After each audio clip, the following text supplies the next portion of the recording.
Welcome to latest Seahawks Draft Blog live stream. Rob here with Jeff Simmons, who joins us as usual on a Monday to talk through everything to do with the Seahawks. I'm really looking forward to this stream, Jeff, because I get the feeling, sort of having talked in the last 24 hours via DM, that we might have slightly different opinions on where the Seahawks are at 3-3. But we'll get into that in a bit, because there has been some news in the last hour or two that they have completed a trade for Roy Robertson-Harris. They've given the Jaguars a 2026 sixth rounder. So it is, it's a ham sandwich. He's 31. He'll be 32 next July. He's contracted till at least 2026, but the Seahawks will be on the hook for very little in terms of cap hits with him. Nothing guaranteed there. The Jaguars have turned into sellers and will probably make more trades before the deadline. I know a Jaguars fan. I asked him what he was like, and he said that he's really good in the locker room, apparently. So that's a positive. It feels suddenly like that's something the Seahawks need more of off the back of the body language of the team in the last couple of games. I suppose it's not the only concern, but the concern with him is that he doesn't really seem to have had a good season according to PFF since 2018. So he's not got the best grades there. But they've made a trade. My takeaway from this, Jeff, was that they, Mike Morris, Miles Adams, and Draymond Jones simply aren't playing very well, or are just simply not very good. So they've decided they need to do something. What do you think about this trade? You covered a lot of it. Brian from our show did a real film breakdown yesterday on the run defense. And when we were watching it before, and I watched this after, Mike Morris looked really rough. And there was a couple plays where Draymond Jones has been a super disappointing player. Some of the narratives about the Seahawks preferring Draymond to Zach Allen, not true. It was actually the opposite. But Draymond has a play in the game last week where he tosses Trent Williams over. And then the next play, George Kittle hammers him into the ground. Hammers him. Can't get hammered by a tight end. And that sums up Draymond Jones. It's a little bit of good, mostly bad, waste of resources. They doubled down by extending adding money to his contract. So it's going to even take more dead money to cut him next year. But overall, the body of work has not been good. And so they look around. I also have a buddy that's a Jaguars fan. In Toronto, literally, I know fans of pretty much every team except for like the Cardinals. I don't know any Cardinals fans. But he told me the same essentially thing as you, like good locker room guy. They switched from a 4-3 to a 3-4 to a 4-3, and apparently he was just kind of out of whack this year. Even PFF gave him like a 74 run grade last year. So he's more of a 3-4 big end, sort of Morris, Jones, Miles Adams. I think Miles Adams, his grades were like in the 30s last game, if I remember correctly. So watching the film yesterday with Brian, you could see that spot in their defense has been a problem. And last game, another little tweak they made, which helped some things, but created weaknesses elsewhere, was they moved Leonard Williams to like the outside edge in the defense. And Leonard, by my film, had like the best game he's had all year. But that left a pretty big hole still, and they didn't really have the bodies to replace it. So it's a body. He's got no guaranteed money left. It's essentially a rental. Maybe it helps the locker room, but right now, like the things we're going to talk about today, I don't think like mildly upgrading on Mike Morris is going to fix a lot of the big picture questions right now that have to come out of this 3-game stretch. Well, I'm going to talk about trades later on, because I wonder where the Seahawks are. I know where I'd like them to be, Jeff, and I'll sort of drop a little spoiler for perhaps some of the things we're going to discuss. I'd quite like them to be open to trading some players away and reshaping this roster. I don't think this roster is close to being where we all want it to be. And I think you have, at a time like this, the worst thing you can do is be too precious, keep believing that players who've shown promise but never quite reached the level that you hope that they will reach are suddenly going to do it with just one more year or just one more big contract. I think sometimes you have to just accept that that's not going to happen. You have to commit to the identity that you want your team to be. You have to pull your resources into those areas that will help you be the team that you want to be. And that's the only way you will get there. sort of just carrying on with the core group that have taken the Seahawks to the 8 or 9 win region for the last 2 years, and could easily, with the 3-3 right now, are they going to be there again at this pace? Then that's not good enough. And you can keep doing that year after year after year and have the same results. So you can try and change something. And I do think they need to change something. So we'll come on to the trades in a bit. We'll come on to whether they'll do anything else themselves, in terms of being active to make trades as well. But I just want to start with an assessment of where this franchise is and where this team is, Jeff, because I don't think they're very good. I think I'm sure you agree with this. I think you've tweeted about this. They just don't have those top tier difference makers. We talked about it a lot. I think we all hoped that some of their players might emerge to be those kind of players with a different staff. It's not happened. You look at Seahawks Twitter. I noticed this right before the Niners game kicked off, and there's the aggregate accounts, the ones who just share everything to get by. They were all mocking Tony Gonzalez for saying the Seahawks don't have any All-Pros before the San Francisco game. And I remember watching that video thinking, he's right. And then the game was played and he was proven right. And they all look pretty silly because it's true. They are, I think, a team that thinks it's better than it is. And I think that's from the GM thinking that to the players thinking that.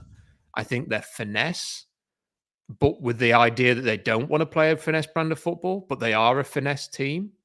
I think they have sulking players who, when the going gets tough, the reaction is to, I don't know, grab a headset and yell at the offensive coordinator or throw an iPad or a Microsoft Surface against your head and sit there with your bottom lip out or just look a bit miserable on the sideline. That's what they are. And they have a very inexperienced coaching staff who I don't think, in a week where everything was kind of happening very quickly because of the quick turnaround, I don't think they really knew what to do. Now, that doesn't mean that I think everyone should be fired or that, that they're going to finish with the first overall pick.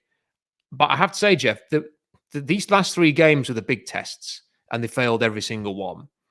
And although the Detroit game came with a silver lining of how the offense played, I think these last 2 games have been amongst the most unenjoyable Seahawks experiences I've had following this team from 2006. Yeah, I think you came in here hoping we'd disagree, but you covered a lot of my thoughts. So, on one hand, they played 3 games in 11 days. And it's pretty crazy that if you watched the Lions yesterday, the Seahawks have literally played 2 games since that game.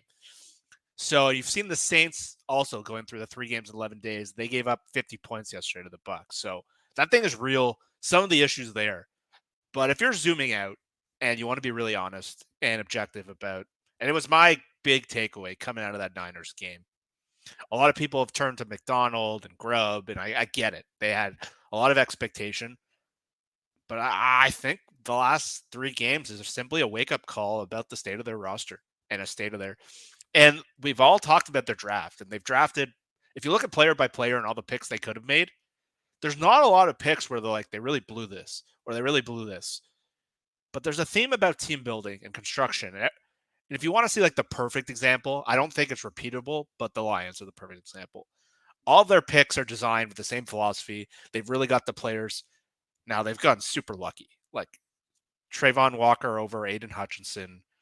Kyle Pitts went over Penei Sewell. They've been super fortunate.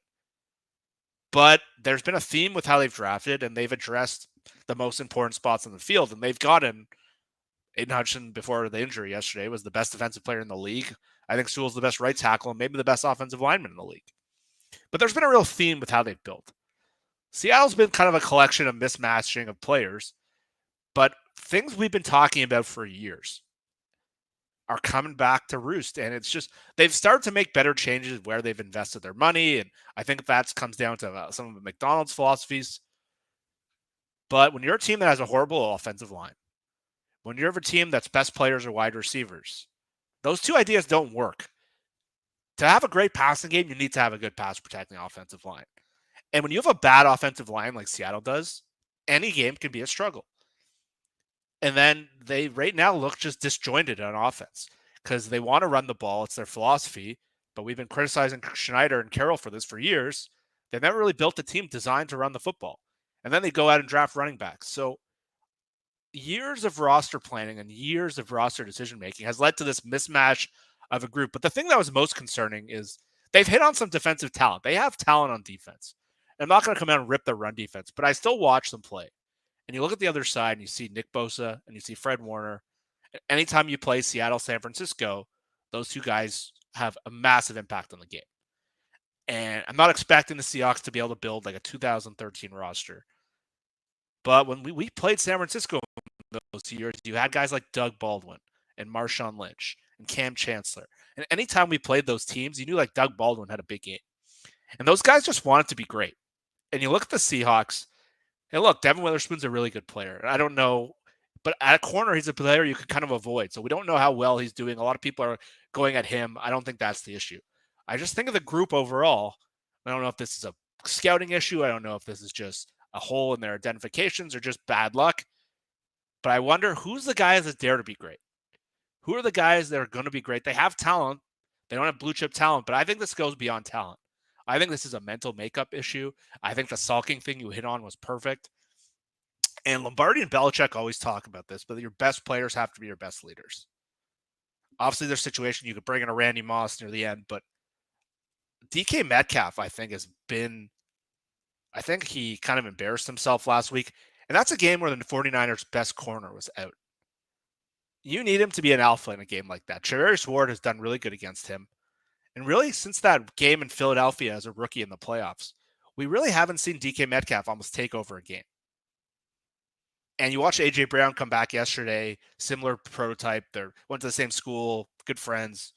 He kind of did it in a game where the Eagles are kind of a disaster. So I think a lot of the issues with the team is kind of the roster Schneider's built. I'm hoping this is a wake-up call because I'm hoping you can't run this year after year and say, okay, we're going to mess around on the offensive line. We're going to pay Noah Fant $10 million. Like, there's Draymond Jones has not worked out. And a lot of the guys they've brought in from losing programs, a lot of the guys from Denver even, Shelby Harris, Draymond Jones, Noah Fant, those guys don't seem to be like leaders. And I don't know if then all of a sudden they keep trading with the Jaguars. They bring in Rayshawn Jenkins. So it's not helping there. But you look around and you have an honest evaluation. There's a question, is the quarterback's good but not great? The Alex Smith kind of thing.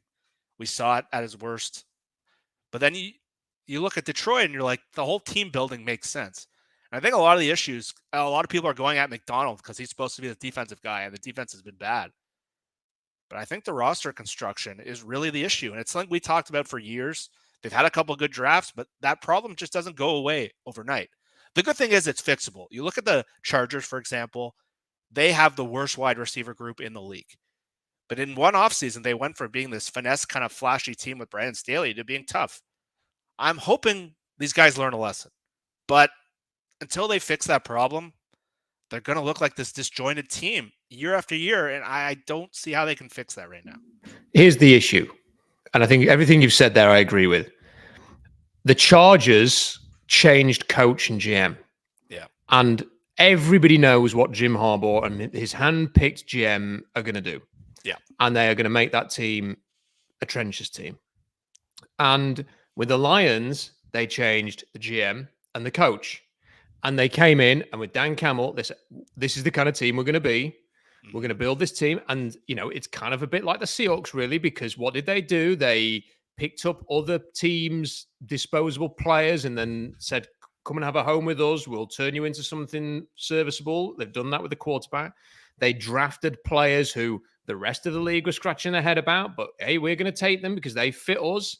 They capitalized on players dropping into round two who had no business dropping into round two. They were very savvy with a couple of their second round picks last year to be able to bring a couple of massive contributors in, and they've done it very, very well. And the problem with Seattle, Jeff, is yes, they've changed the coach, but the GM who drafted all of the players and signed all of the players is still there. And I get the problem is that even if Mike McDonald thinks secretly, or even he may have said this to John Schneider, I don't think half of these guys are going to be a fit for me. The GM's drafted them, and he will have brought Mike McDonald in thinking, Pete Carroll didn't get the best out of these guys. I expect you to get the best out of these guys. I don't know how readily John Schneider is going to be to churn a whole roster that he has built in part thanks to the massive trade that moved Russell Wilson on. He's gone and invested all of these picks.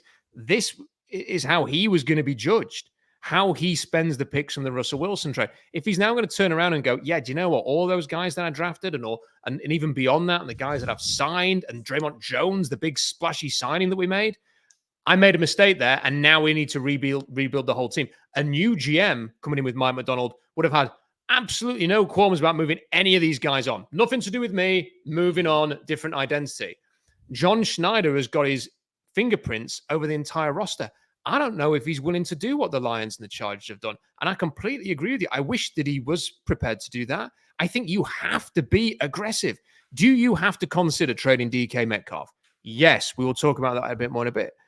You have to consider that. Do you have to prioritize just taking two big, ugly, bloody offensive linemen and just keep trying that until you fix that issue and find the solutions? Do you have to be willing to speculate to accumulate on the offensive line a little bit? Yes, you do.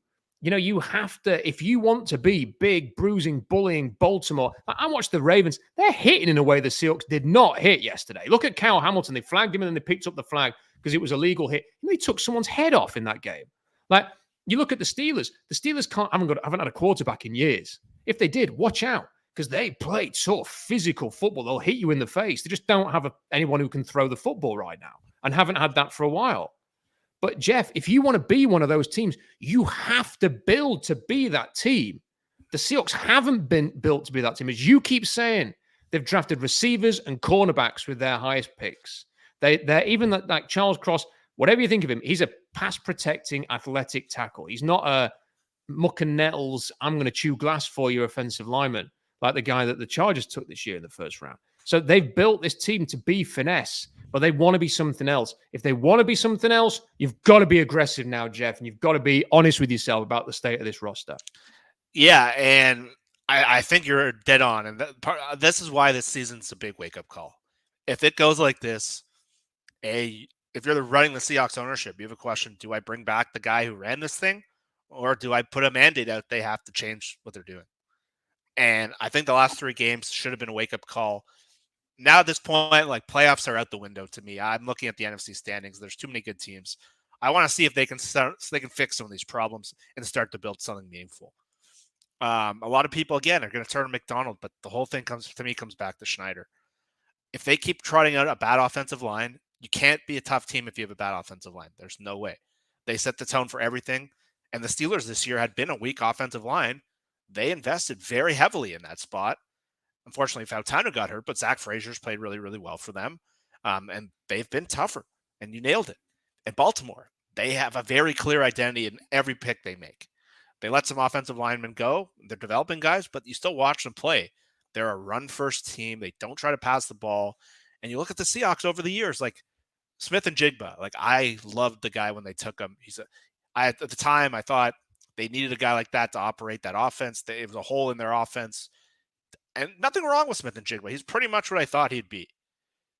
But when you're trying to build a team and you have a third receiver before you have an offensive line, it creates this team like this. And if you're soft up front, you can talk about being tough and wanting to run the ball, but then you end up disjointed, like they're burning first downs last game and they're trying to run the ball. And it's felt like the whole end of the Pete Carroll era. And now we've seen 2 coaches. The problems look the same with rapidly different coaches. And so it was easy for us to kind of turn to Pete Carroll. He was outdated.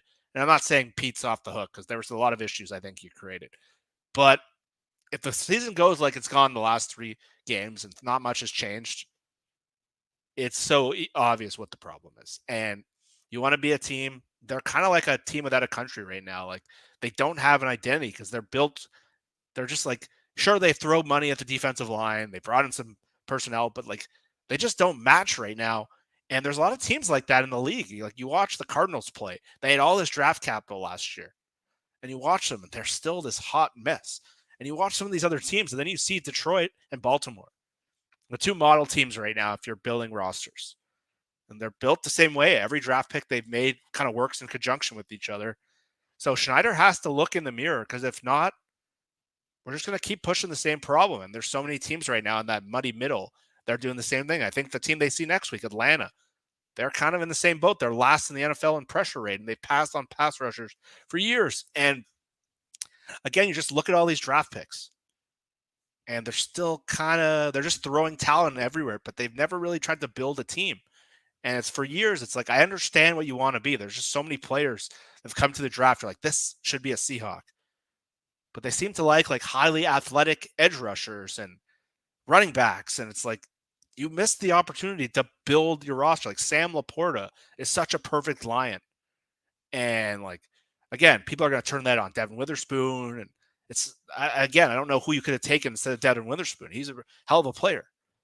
But there's just a team right now, and I think a lot of their issues right now are fixable to an extent, but that big picture issue, it's lingering, man, and it's going to keep coming to play as their schedule keeps it's not getting any easier. See, this is the thing, is it's such a difficult debate to have. There's so much nuance to it, and to be really honest, Jeff, I don't think it happens in most places. Like, we could sit here and we could say, in the 2023 draft, the Seahawks should not have done this. They should not have taken, let's say, cornerback receiver in the first round. But as you just pointed out there, it's really difficult to sort of work on, well, who should they have taken then? Like, who would have constituted a knockout pick at number 5, that would have helped them create this identity? Who would have been the same pick at number 20? What if they'd have taken Derek Hall at number 20 and would have gone, well, they took a defensive lineman, that fits their identity? Like, would you be saying that'd be any better now if they had Derek Hall still at 20, but then somebody else at whatever they took Derek Hall? Like, it's really hard to sort of work out, what the alternative, at least in the last sort of 2 or 3 years, could be. And that's the dilemma you put yourself in. But it's also the dilemma you have if you are going to have a best player available process in the draft, then it sounds great, doesn't it? And I've vouched for it, and other people will vouch for it, and some very smart people will say, just take the best players. But when you are committed to that, that's how you end up being. If Byron Murphy had been drafted before 16 last year, we'd be watching Quinyon Mitchell as the first round pick this year, or Terrion Arnold. Yeah. So that'd be another cornerback. So that'd have been another pick in exactly the things we've been talking about here. And we'd have another example of the thing we've just talked about building finesse rather than taking Byron Murphy, because that's probably what would have happened if Byron Murphy had been taken before they drafted at number 16. So it's hard to sort of pick best player available. I can remember speaking to a very well-known NFL evaluator and asking him, how do you build a team? And he just went, lineman. Just take the best lineman every time. And if it's a reach, it's a reach. Take the best lineman. And that was his approach. But then you might draft a crap lineman and someone drafts like the next Justin Jefferson, and you go, well, why did you do that? Like, it's really, really difficult. So I don't envy them to an extent, but it feels like they've had long enough now, especially John Schneider's definitely had long enough to build a team that is in the image that he wants to. There's a couple of other quick points we're going to move on a little bit here, because I do want to talk about various things today. I agree with you, the point that you made about best players being your best leaders. I think that's a massive issue with the Seahawks right now. I just don't think they have those sort of top players who are leading like they should be. I think their best leaders are like Jaron Reed. Like, if you remember, KJ Wright was on the radio last year, and I think he definitely had his knuckles wrapped for this by the team, because he was working for the team at the time, and he came out the following week and kind of rode back on everything. But they said, who's a leader on the team? And he was like, is Geno a leader? And he went, no. And then he said, is like DK a leader? No. And then they're like, who's a leader then? And he went, Jaron Reed. And like, that's kind of what he said. That was what KJ Wright said. And that's true. That's what it is, I'm afraid. Like, they don't have proper leaders on this team. They've got guys who have committed to the game and are professional, but they don't have true leadership. And that's a big problem. Probably one of the reasons why they brought this guy in from Jacksonville. I did expect a bit more from Mike McDonald's D. I've got to be honest. I know it's not all of him, and I think having a very inexperienced staff when things are spiraling out of control can be very difficult, and you've just got to hope that they learn from this and that it'll be like the best lesson they've had so far. I think this next week's going to be very interesting because they've got time to breathe before the Atlanta game, and if it's a much improved performance, then this could be a great lesson. If they have an even worse performance, that'll be worrying. So there's that as well. And then I want to get on to sort of the thing we teased a bit earlier, Jeff. And we've got a few super chats I want to get to as well. Get those sent in if you want. If you've got a question or if you've got a comment you want to make. I would personally like. So I saw someone in the comments saying, "What use would it be to have like the Chiefs' first round pick next year? Like it could be the 32nd pick or the 30th pick or whatever to trade like DK Metcalf right now." And I suppose you could make that case if you were going to trade him to Baltimore or if you were going to trade him to one of those teams that needs another receiver. And it's a good point. But I suppose the problem is, Jeff, is that I'm looking at the 2025 draft. I see a distinct lack of quality. The Seahawks might end up picking in the top 16 again. And I can see a couple of guards who are worthy of, who are left guards. They're playing left guard. They're worthy of, I think, a pick between 20 and 40, but not a pick in the top 10, not a pick in the top 12. If you do have that extra pick, you can then turn DK Metcalf into like 2 picks, maybe a first and a third, and then you can go and get one of those guards and somebody else. And that might help you establish where you want to get to. And you're saving a load of money that you can spend somewhere else. So that's why you consider doing it. And I'm just, look, I like DK Metcalf. I've always stuck up for DK Metcalf. But Jeff, he was drafted in 2019? It's 2024. He's still not beasting anybody 1v1. He's still not like reliable with those catches. He's still dropping passes. He's had a couple of fumbles in the last 3 games. He's ripping the headset off and yelling at the offensive coordinator, saying, "Can we throw it beyond the sticks?" I mean, like, he's the last person who should be saying, "Throw me the routes that I want." How about you catch the balls that are coming your way, DK? And when you're running after the catch, you just hold on to the darn thing. Like, stop yelling at the coach. And I'm not looking at that right now and thinking, look, he clearly cares. And I get that. It's not that I don't think it's a toxic thing. I don't think he's a bad person. I'm just not sure that him getting a massive contract next offseason and the Seahawks just persevering, hoping that he's going to turn into the player which he's always threatened to, is necessarily the right thing. I would see what's out there right now, Jeff. I would see what is out there because what's the alternative? Paying $30 million a year? I'm with you. And I think last game was like the final straw for me. And it's a conflicting issue because the Seahawks don't have anyone who dictates coverage other than DK Metcalf. They're going to have to probably walk from Tyler Lockett. And that leaves them with a guy who's like really well vertically.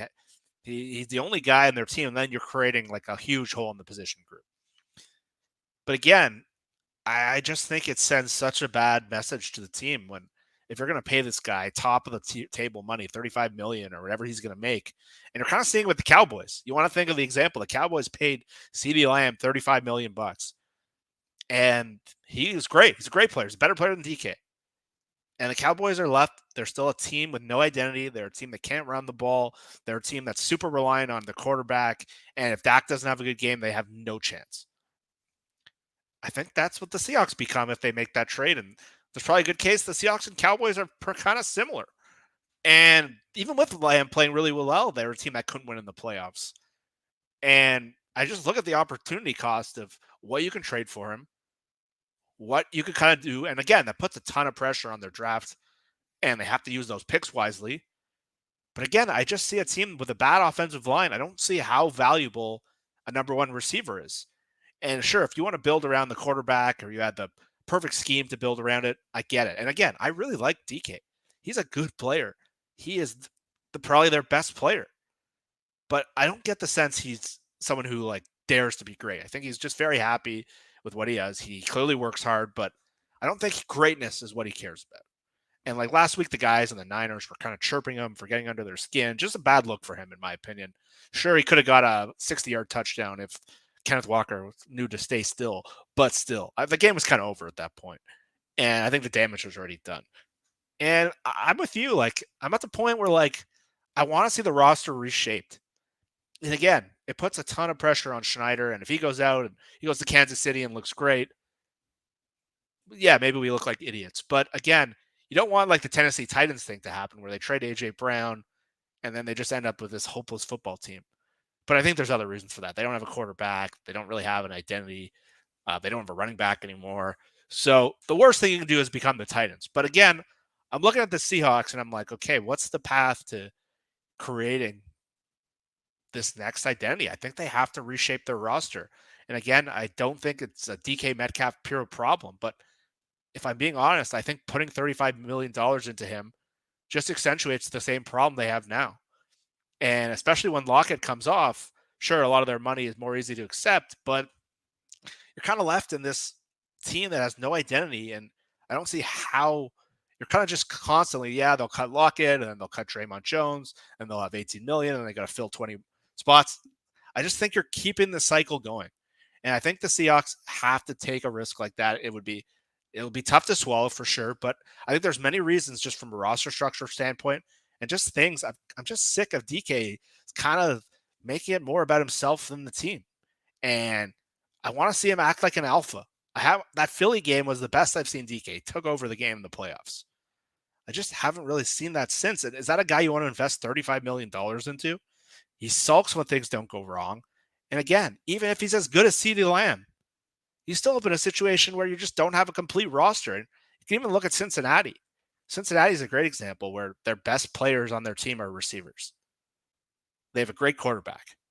They made the Super Bowl one year and they probably should have won it. But since then, they've been on a constant decline.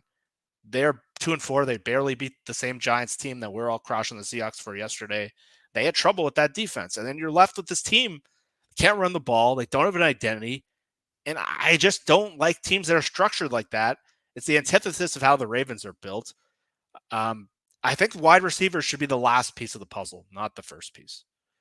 Well, somebody's put a comment saying, why would you trade DK Metcalf? You'd only then have to draft another receiver, but that's not true. You would have the 20th overall pick at receiver still on your roster. If Tyler Lockett retires, fair enough. Well, Jake Bobo is doing some of the things that you want DK Metcalf to do. Give him more snaps.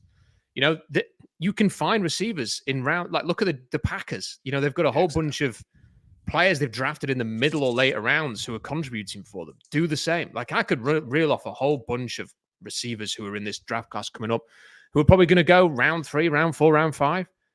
Get them in there. It's fine. You don't need $30 million receiver. And as Jeff is saying, if you want to rebuild the team in a new image, then you have to be prepared to do that. You have to be able to make some sacrifices to reshape this roster. And that's the thing for me right now. This team is not, it does not have an identity. It's 1 week, it's an explosive passing dynamic offense. The next, it runs the ball for 5 carries and can't do anything on the passing game. The next game, it tries to run up the gut every single play. And then Geno Smith can't throw an accurate pass in the first half. Like, it's, what is it? What are you trying to do? Like, if you just, one of the other things I'd do, Jeff, is I would trade Noah Fant for a ham sandwich tomorrow. Like, and just move on because they're not using him as a weapon.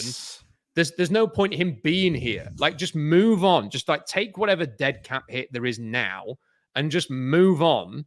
Get something back for him, like a 7th rounder or something. And then, like, what do they need? What does this team need if they want to be physical? Right, you're going to reinforce the offensive line. If you're going to have tight ends, they do need someone like AJ Barter then, who is just mainly a blocker who can do a bit of catching. Go and draft Luke Lachey or somebody from Iowa who just like is a blocker who can just get his head. His dad was a 1st-round pick offensive lineman. It's that kind of mentality. Fill your offensive line full of guys from the Big Ten and just go and hit people in the face. If that's the kind of team you want to be, then be that kind of team with Ken Walker in the backfield or from a Big Ten running back, run at them. And Zach Charbonnet is from a Big Ten running back before he went to UCLA. Like that, if that's what you want to be that.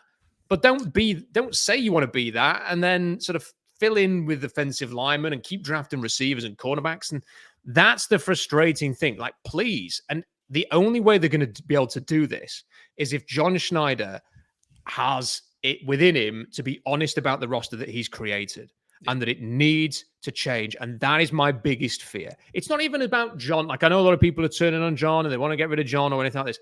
I'm not there. I just want him to be honest about where this team is and where it needs to change to go in the right direction. And if he is prepared to do that, I'm happy to see how it goes. But at the minute, it's not going there. I did want to sort of ask. There's a few other sort of tradey things I want to talk about, Jeff. But I want to get onto this because when I look at the roster, it's going back to what we were talking about a little bit before. If I'm sort of to think what makes a really good team. What makes a championship caliber team? It's having great players. It's having an O-line that is not in the category of not good enough, which is where the Seahawks are at right now. It's having a defensive line that probably has one player who can wreck you a game. Like we see it in the Super Bowl, Bosa, Chris Jones, those kind of players, that you need somebody like that, at least one player who can be that for you. And the other thing you need is a quarterback, a quarterback who you have the faith in that can lead you on a deep playoff run. And when they need to win a big game, you have the ultimate faith that they will get it done, even if they ultimately don't. And I don't think the Seahawks have any of those things right now, Jeff. I think they've got a lot of young players who shown potential, even if it's just physical potential. I don't think they have any of the key ingredients you need to be a championship caliber team. Are there any of those things? Maybe you think Boya Mafe is going to be that guy. Maybe you think Leonard Williams is that guy. Maybe you think Geno is like the answer. I think the Geno discussion is awful because it's either why are you not agreeing that he's a franchise quarterback, or it's he's the worst quarterback the Seahawks have ever had. And the truth is right in the middle between those two arguments. It's that he's okay. Like he's fine, but he's going to be streaky. He's going to look great one week. He's going to look pretty average the next. He can look bad as well at times. You are going to need to draft a quarterback at some point. Like you can't force it. You can't magic one, but you are going to have to find one eventually. And you can't just keep drifting along, hoping that this is going to change. And I think Geno has let himself down. I didn't know if you saw the press conference he did after the game. I did. Oh boy. That was bad. What happened with the interception? Watch the tape. Well, yeah, that's why we're asking you, man. Because basically the question's inferring that you effed up. Like, come on, so answer it. If it's not you, then I don't know. There's a more diplomatic way of answering that question. We all know what Russell Wilson would have said. Oh, it's up to me to either just took it on the chin and he would have waffled on for the 30 seconds and they would have moved on. But like Geno's basically that. Like we all know, like you pointed it out on Twitter, Jeff. The second pick is probably DK Metcalf's fault, and there's a better way of answering that question yes. than he did, and that's the kind of stuff that will piss off teammates. And even if you think Geno's well within his rights to say it, like there's a diplomatic answer to give. He's too emotional. Like, and you see it on the sideline when things go wrong. He gets emotional. He's emotional in that post-game press conference.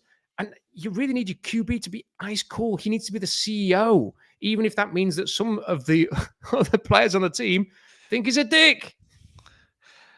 To make it worse, I don't know if you caught I'm sure you heard this, but I don't know if you heard the clip of him in the game in like the fourth quarter where they're making that last minute comeback and there's like another penalty and you just hear him swearing at his offensive line.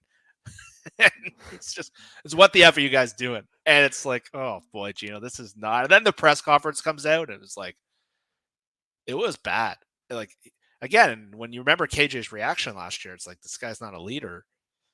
He's very up and down emotionally, and he gets and the thing that I've loved about Geno has been his press conferences. He's sounded so professional all the time, and his answers have been excellent. And then you hear that one, it was like, ooh. And some of the things like Russell did really poorly, I think Geno does really well. And some of the things Russell did really well, I think Geno does really poorly. So you're kind of left with this guy you don't really know what to make of. And listen, I think that's the kind of game that has to be sitting in John Schneider's brain. I think it's pretty obvious from their actions that John's been hesitant on this guy. I think it's been very obvious. Without a doubt, yeah. He has. John Schneider is not he's not there, is he? I had to be wondering what he was thinking watching that game. And a lot of the mistakes Geno made wasn't just the interceptions. It was just he missed some basic throws that were open. And then he tried to fit the ball into these tight windows when there were just guys open in other spots. He just had to turn, like make a second read, or he was kind of looking off. And Geno, for like all the things he does well, he tries to make the most difficult throw possible. And that's why like these film nerds love him, because he makes these throws that like no one else has the balls to really do it. And he does it. And that's why you have these film guys like Mina Kimes and Robert Mays. They love Geno.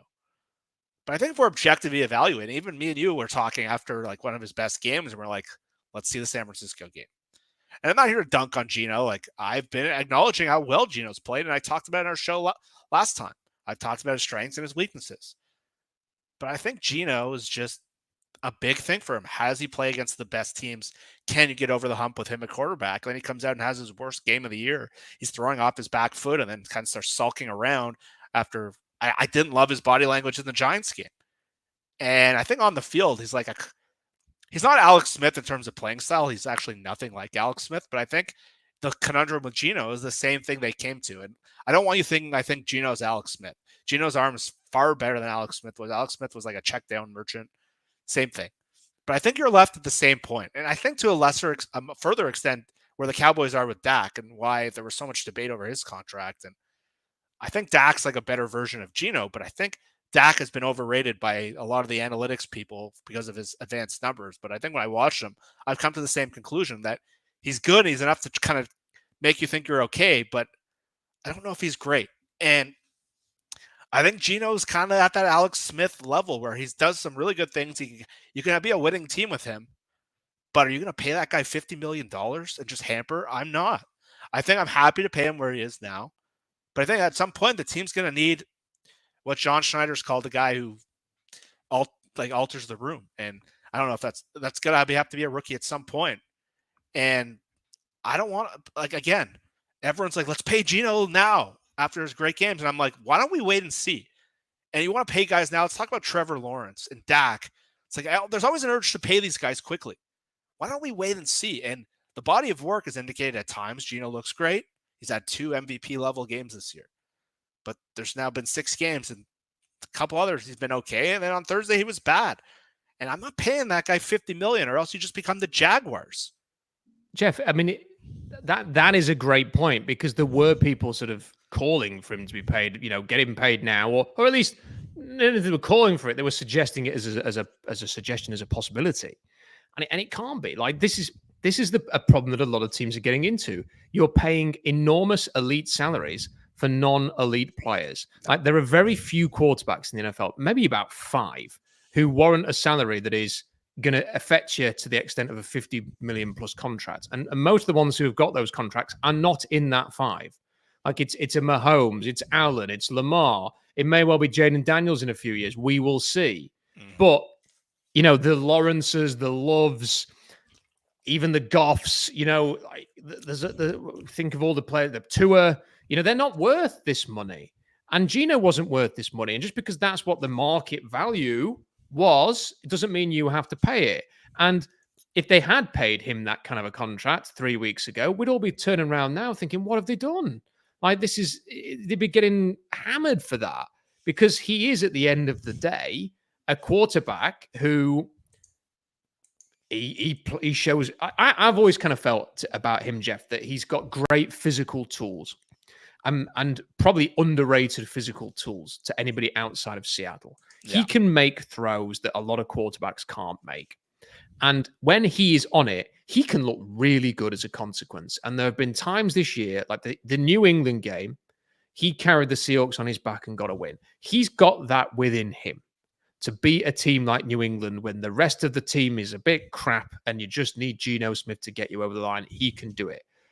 But there are too many occasions, Jeff, in sort of like difficult games where he doesn't play well. He doesn't carry the team on his back. And then the autopilot response to that from the people who've been sort of saying he needs to be paid and that he's amazing and that we should all just say he's a franchise quarterback is that, well, the O-line's not good enough, or this isn't good enough, or that he needs this or he needs that.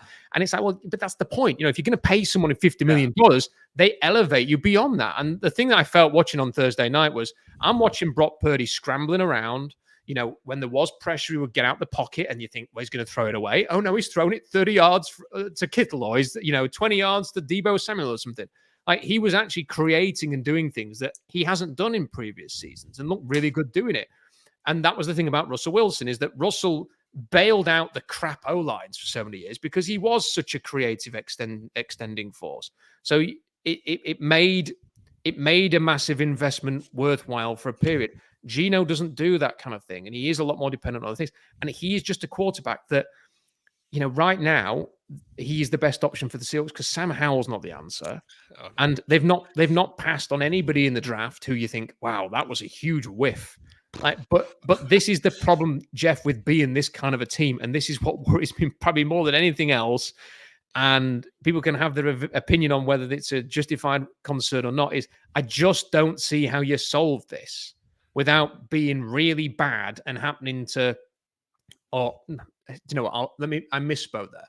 It's not about being bad. It's about being in the position wherever that is. Top 10, first overall, third round, where that great quarterback happens to be there and you have the foresight to draft them. Like, that is a really, really difficult thing, to be that team that capitalizes on that opportunity.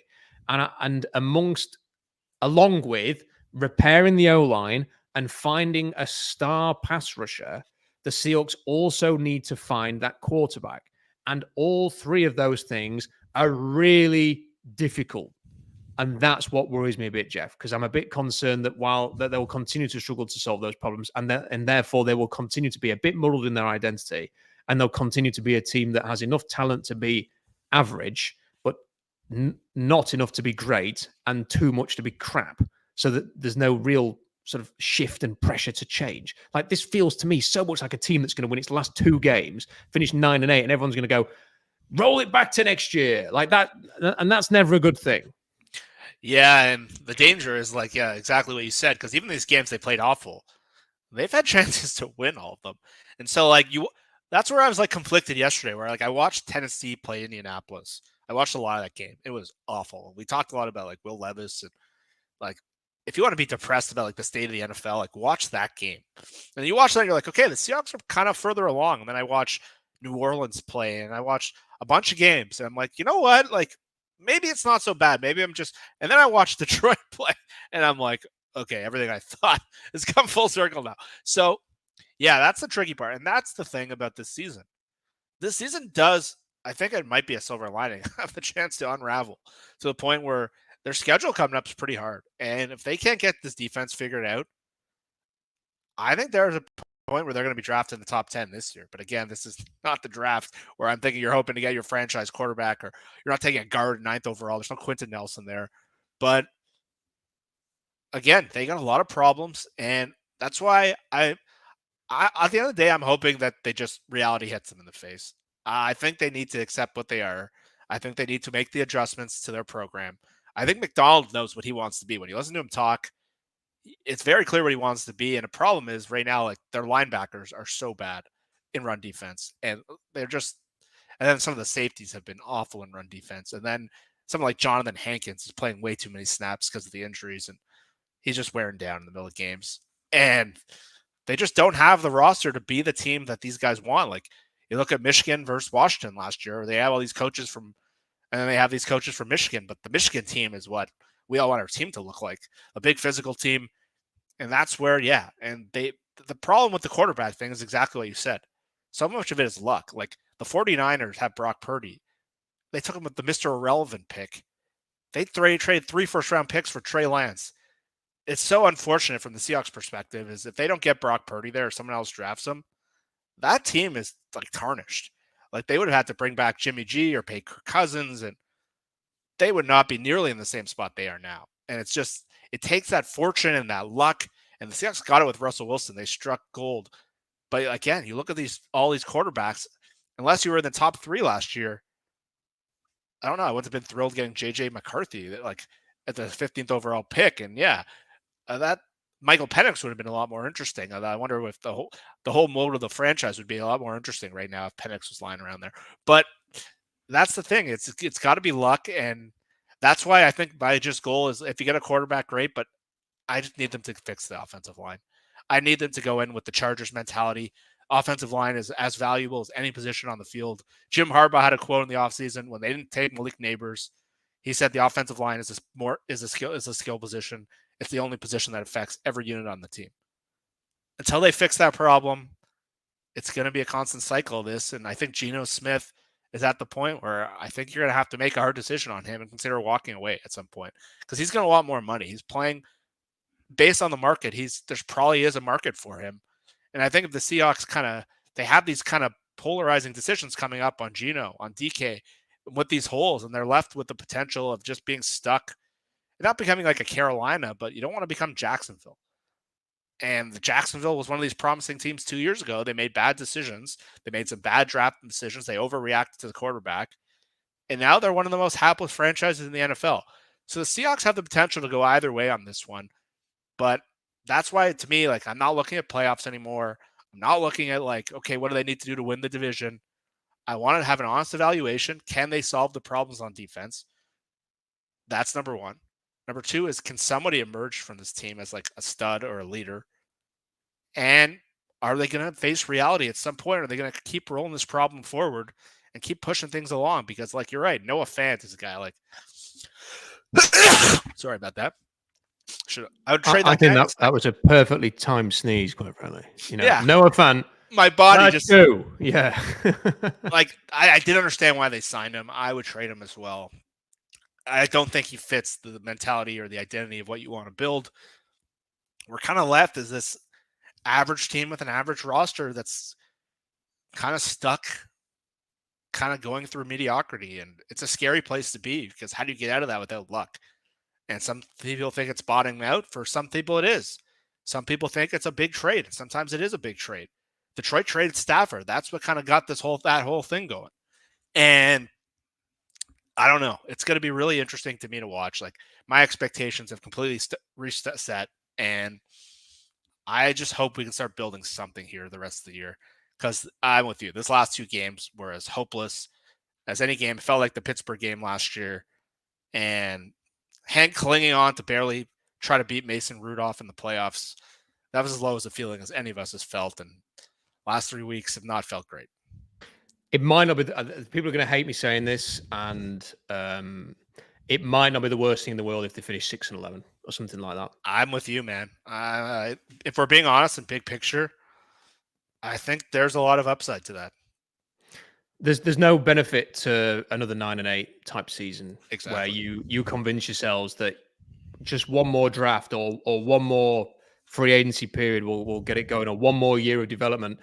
You might as well just go into the next offseason going, no, we have to be a bit more aggressive here, and we have to find some solutions now, because this is not a championship team, and apply that bit of pressure to yourself, rather than just thinking, we'll come back next year and the coach will have another year under the belt and everything will be hunky-dory.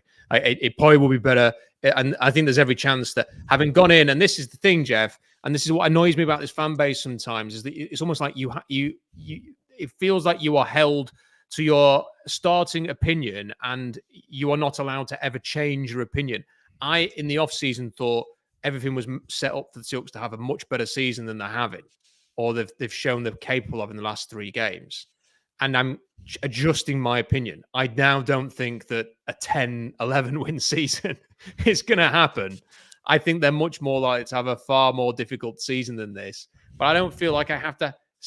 People have been saying, "Oh, you said they were going to get the playoffs, and you said this." Yeah, I did, and it looks as if I was wrong about that, and I'm now changing my opinion, and I don't mind doing it. I'm going to look at what the results are showing to me, and I'm not going to go with blind faith. I'm not going to clutch at any straws that might be out there to say this team is better than it maybe is. I need to see evidence that the team can get to the playoffs and do all of those things to believe it, and I'm not there yet. Let's get through some. I really apologize. I've neglected the super chats, so I want to get through these quickly. Taker610 says, imagine being a Cowboys fan right now. My biggest concern is the locker room. The body language from Thursday night was terrible. I think we both agree with that. Roy says that the Mike McDonald discipline and culture change has not manifested itself yet. We look a mess and can't tackle a rice pudding. I mean, that is definitely true. The old phrase there, Jeff, I don't know if you have this in the States, is couldn't knock a skin off a rice pudding. That's what we say over here. And that is kind of what it is. Like, they tackled very well and flew to the ball against Denver, and that's disappeared since. And whether it's a culture change or anything, I think it actually, now the evidence is there. It's not so much a culture thing as it's just this group of guys. Yeah, I think just because of some teams, it's been easy to see like coaches come in like Harbaugh, and all of a sudden, this thing takes time. Like, I looked the other day at Pete Carroll, the greatest coach in Seahawks franchise history. And around this time in that year, they lost 33-3 to the Raiders and 41-7 to the Giants. And a lot of the same issues we're seeing now persisted in those games.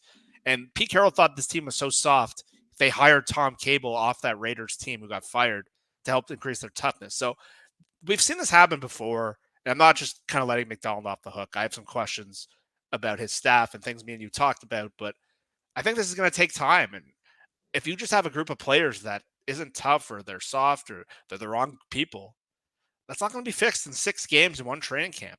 They had this year, year was about learning what they have. I said that's the whole time. I got excited because the Rams and Cardinals were so much worse than I thought. It felt like something was up for grabs based on how they started defensively. And listen, I don't think this culture change is going to be happen in 6 games. I think they're going to have to get their players in the building. You look at Detroit. Obviously, they had a much worse roster than Seattle did at this point. But the first year, they go 3-13. And even at the end of the year, they lost like 50-20 to the Seahawks, and Russell Wilson's like one of his last games in Seattle. I think it was his last game in Seattle out in the Seahawks. And it took them 3 drafts for them to have their guys. And again, I don't think give this guy 3 years and that's bullshit. But it's not going to happen in 6 games. They're figuring out McDonald, who are his guys. I think we could tell pretty quickly Darrell Taylor was not one of his guys. I think that, but then from like a pass rushing standpoint, they kind of miss him. But again, I think that's what this year is about. And they have to fix the problem. That's the job of a head coach. And it feels like watching their defense is like whack-a-mole, where like one problem gets fixed and then a new problem comes up and they're left like, okay, where do we even start? So they badly missed Byron Murphy. That's been evident. But I don't think that's going to solve all their issues. So right now, I'm still giving it time. They have an inexperienced staff. They certainly look like it. And I think this year needs to be about McDonald figuring out who are the guys in this room he can keep and who aren't. Because I don't think this is a Jim Mora thing, but it's hard not to look at the group like the last guy said and see that body language and see those issues in those last 2 games and be like, this does not look pretty, man. I agree with everything you just said, and I think that is the most important thing now, and it's about establishing who is going to be part of the success if when it happens under Mike Macdonald, and it's not about getting to the playoffs this year. And I'm not bothered. I don't need to see the Seahawks lose to the Niners again in the playoffs or the Lions or whatever. Like, it's not going to happen. I don't. Unless you really truly believe that the Seahawks look like a playoff contender by the time you get to the playoffs, there's no point. And I'm happy to be sort of being given a reality check and sort of getting clarity on who needs to be part of the core next season, and then getting rid of everybody who's not part of that core and having a clear out. I think that would be the best thing that they could do. But I will say this. It'd be very, very difficult for a very inexperienced head coach to drive the change that is required if he doesn't at least show some degree of come with me, I will lead you to where we need to go. There has to be that sort of moment. And some coaches, Dan Campbell did it while losing. If Mike Macdonald is going to lose more than he wins this year, he has to be able to show that too. And he might be doing that. He may well be doing that, but he is going to have to do that in order to drive this thing forward. Quickly, the other super chats. Hawk fan Matt Man says, what do you make of the fact that the Seahawks have still been in these 3 losses late into games, despite playing like crap in some facets? Jeff, it doesn't really mean much to me for the Giants game because the Giants, they're not very good. I suppose it was nice that they went toe-to-toe with the Lions for a bit, but the Lions also kind of did whatever they wanted in that game on offense. So I don't really take much from that. I think the Niners game, it was nice. I never personally felt like they were getting back into that Niners game. Like, the score was close, but it always felt like, yeah, the Niners need to turn up the gas. They will do. Yeah, I think it means they're not hopeless. They have talent there. It's not like we're looking at the Jaguars yesterday just getting punked by the Bears, or the Cowboys yesterday where you come out and you're like, God, we're in trouble. Like, they don't have Micah Parsons right now and Demarcus Lawrence, and they're just hopeless. The Seattle Seahawks have talent, and they have guys that can get you back in a game. But again, that doesn't matter if you're constantly doing that and you're just clinging on. So that just means they have legitimate talent.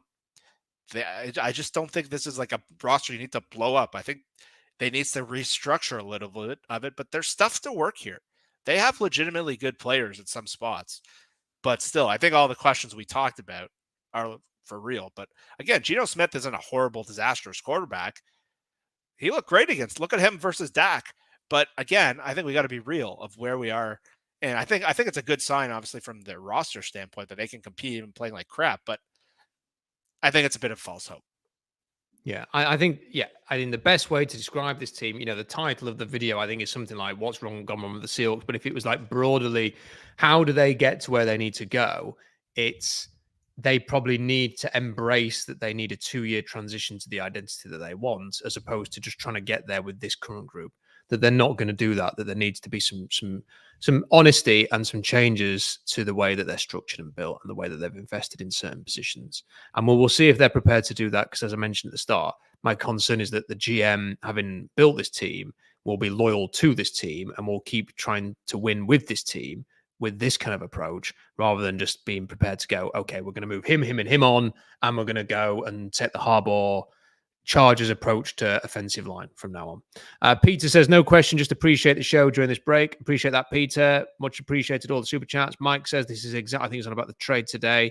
This is exactly the opposite what the Seahawks should be doing. They should be sellers at the trade deadline, not buyers. It shows the level of delusion in Renton is off the scale high. Mike, all I would say to that, Mike, is they've traded a 2026 sixth rounder. It's the cumulative value of a 7th round pick.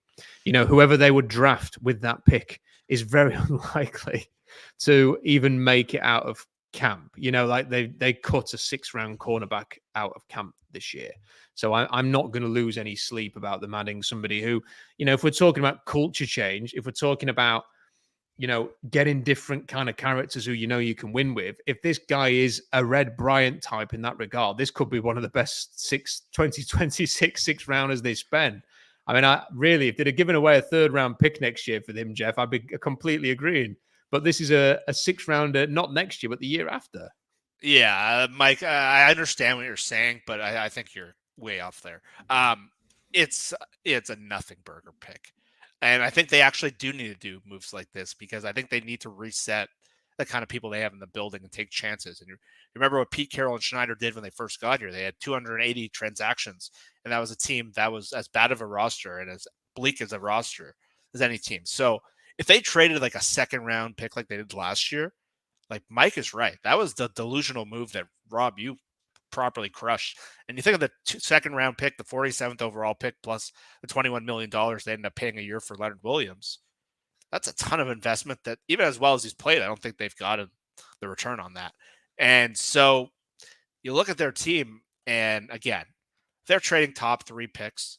I'm completely with you, Mike. I think that's delusional. This is actually a kind of move they should be making. They need to replace the guys they have in the building. Sell-offs are something that happens in the NBA. And if you follow baseball, the MLB, there are very few examples of successful sell-offs mid-season that have worked in football. I can't think of very few. It feels like the kind of moves that bad teams make year after year. Detroit traded Stafford because he asked for a trade. They weren't planning on trading him. That's kind of set up their whole rebuild. But to bring in a rotational defensive line at the point where they don't have depth there, and the guys that are playing are not playing well, like you're not reading the room right. A couple more super chats have come in. K soon says possible that John Schneider assigns blame on PC for these guys. I mean, maybe, but eventually that will wear thin. Emiliano says trade DK Metcalf. He seems like a distraction to our other players, and instead of being a team leader, he shows no discipline and throws temper tantrums. Emiliano, appreciate the super chat. We did discuss that, and I think Jeff and I both very open to that prospect, especially if I just think, Jeff, and I've spent a lot of time studying quarterbacks, as I always do and will do until they have their guy for the next 10 years, and offensive linemen in the draft. And there are, it's not a good offensive line draft. If you listen to them about Jim Nagy and people like that, they'll say very thin. There's a handful of guys. But there are some guys, Jeff. There are some players that I think, do you know what? I can see them having a future in the NFL. I can see that player being part of a reasonable offensive line. I can imagine Detroit drafting him to play offensive line. And for that reason, I do think you can reshape your identity a bit in this draft, even if it isn't an elite offensive line draft. Like, there's no great left tackle who's going to go in the top 10. There's no player like that. But there are a couple of guards. There's 3 centers that I have graded in round 2. There are players in the Big Ten who are going to go in the middle rounds, Jeff, that I think can do you a job. So I think having more picks for that purpose and also more money to spend wouldn't be such a bad thing. Well, that's for sure. They need these draft picks to create a new roster identity. I think not having a second round pick last year was a big problem with that whole draft class and some of the players they've got. And it's going to take more than one first and third and a couple fourth round picks to kind of reset the table for what this group needs. And like even the best teams like Baltimore, when they after Joe Flacco kind of got paid, they kind of went through this thing where it was year after year of these kind of mid-level. There was 5-11, 8-8, 9-7, where they're kind of where the Seahawks are right now. And you didn't see them selling off guys on their roster. They were doing the exactly kind of moves like we saw this, but they're going to have to kind of accumulate picks. They're going to have to redraft the players because that's how the draft is, where you set your culture in the building. The draft is where you establish the kind of roster you want to have. You literally get your choice of the college pool. So unfortunately, you're right. This is not the offensive line draft. It was even last year with the amount of depth that came into the league and Dominic Pooney becoming a pretty good right guard so far. Not the best feeling right now when the Seahawks right guard can't get on the field, but they got to do a better job. Kind of old Timmy they took a couple years ago. He doesn't look like a player. He's a healthy and active a couple weeks. Damian Lewis has been the same player, but it's been better than Laken Tomlinson, that's for sure. But I'm not advocating them to. But again, they got to kind of be creative with how they do this draft. But it's not easy. This is not an offensive line draft. This is not. You're not at the pick of the litter here. You got to be creative. You got to evaluate well. And you're hoping their information inside college players will help them. But this is not a job I'd want right now. It's a tough job to get that offensive line figured out. They might have to make some trades similar to the Gabe Jackson trade and just hope that these ones work. I mean, I don't know. There might be offensive linemen that are available that way, but that did not work with Jackson, so it's a risky one. My final question, Jeff, is: are you ready for them drafting Quinn Ewers next year? I was doing a lot of reading on him the other day, to be honest. I watched Texas-Oklahoma on Saturday. Bad game. Yeah. From him. Yeah, he came back from injury, and they've got a pretty good offensive line over there, and he's had struggles with durability. So I don't know how he with a bad offensive line would do in the NFL, but me and you pointed out a couple years ago that he handpicked Ewers by name.